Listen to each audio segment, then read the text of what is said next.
ایک مسئلے کی طرف توجہ دلانا ضروری سمجھتا ہوں. بعض لوگ یہ سمجھتے ہیں جی فلاں جمعے کو مر گیا تو بخشش ہو گئی، جمعرات کو مر گیا تو بخشش ہو گئی.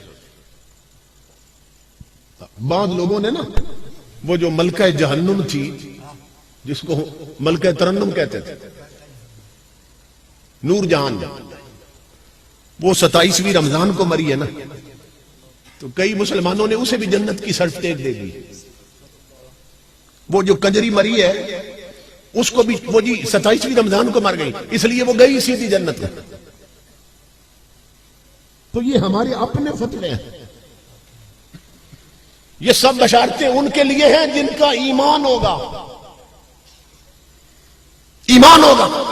اور امام الانبیاء فرماتے ہیں من ترک الصلاۃ متعمدا فقد کفر، جس نے ایک وقت کی نماز جان بوجھ کے چھوڑ دی وہ کافر ہوا. وہ جمعے کو مرے یا جمعرات کو یا 27ویں کی رات کو مر جائے، وہ ایمان والوں کے لیے خوشخبری ہے، بے ایمانوں کے لیے تو ہے نہیں.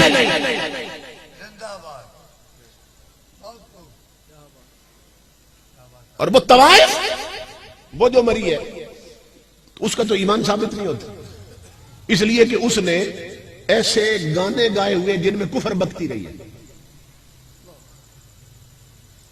وہ تو پھر گلوکارہ ہے نا، وہ تو پھر طوائف ہے. امام الانبیاء کے غلاموں، جن قوالوں کو تم سنتے ہو، قوالیاں سنتے ہو کہ یہ بڑا عارفانہ کلام پڑھتے ہیں، ان میں سے اکثر قوال بدبخت کافرانہ کلام پڑھتے مر گئے. ان کی موت ہی کفر پہ آئی ہے، توبہ کی توفیق نصیب نہیں ہوئی. اور صرف وہ خود کافر نہیں بنے تھے، جنہوں نے وہ کلام لکھا تھا وہ لکھ کر کافر ہو گئے، جنہوں نے پڑھا وہ پڑھ کے کافر ہو گئے، جنہوں نے وہ کفر خریدا اور اپنی کاروں میں سنا وہ سن کر کافر ہو گئے. کتنے لوگ کافر ہو چکے ہیں.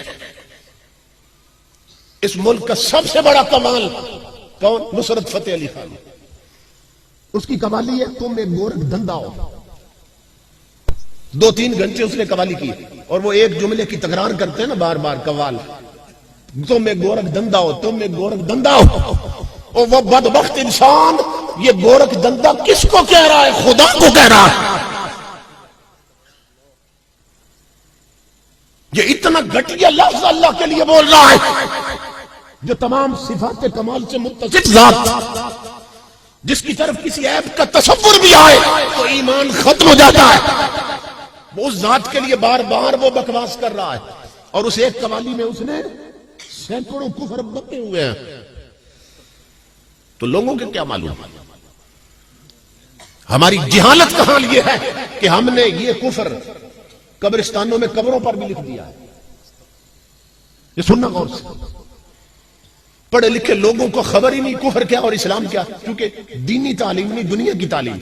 قبرستانوں میں اکثر پکی قبروں پہ یہ شعر لکھوا دیتے ہیں، وائے گل چینے اجل کیا تجھ سے نادانی ہوئی، پھول وہ توڑا کہ گلشن بھر میں ویرانی ہوئی.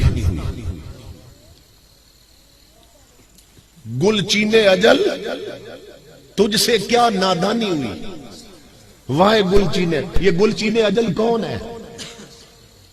اللہ کی ذات حقیقت میں، یا ملک الموت ہے، حضرت عزرائیل علیہ السلام.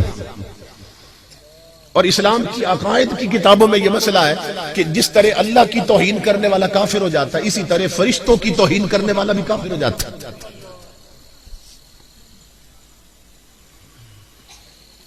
تو قبروں پہ لکھا ہے کہ اے اس کو مارنے والے، تو نے نادانی کی ہے، بے وقوفی کی ہے کہ تو نے وہ پھول توڑ دیا کہ گھر ویران ہو گئے. بندہ قبر پہ کفر لکھا ہے، خدا کو کہتا ہے تو نادان ہے جو اس کو مار دیا. یہ ہماری دین سے دوری اور غفلت ہے کہ ہم اپنے مرنے والوں کی قبر پر لوگ آیتیں لکھتے تھے، ہم کفر لکھ کے آ گئے. کیوں؟ اس لیے کہ گویے سنتے ہیں نا، گلوکار سنتے ہیں. نعت خان بھی وہ چل رہا ہے جو کنجریوں کے لہجے میں ذکر مصطفیٰ کرتا ہے. گانے سنتے ہیں، ان کی طرزیں پکاتے، پھر ان پہ حضور کی نعت فٹ کرتے ہیں، اور بولے بالے سنی انہی کو دعوت دیتے ہیں. تو کوئی ایک بات ہو جس کا میں علاج کر کے جاؤں. ایک دو زخم نہیں جسم ہے سارا چھلنی. میں کس زخم پہ مرم رکھوں اور کس کو چھوڑ جاؤں؟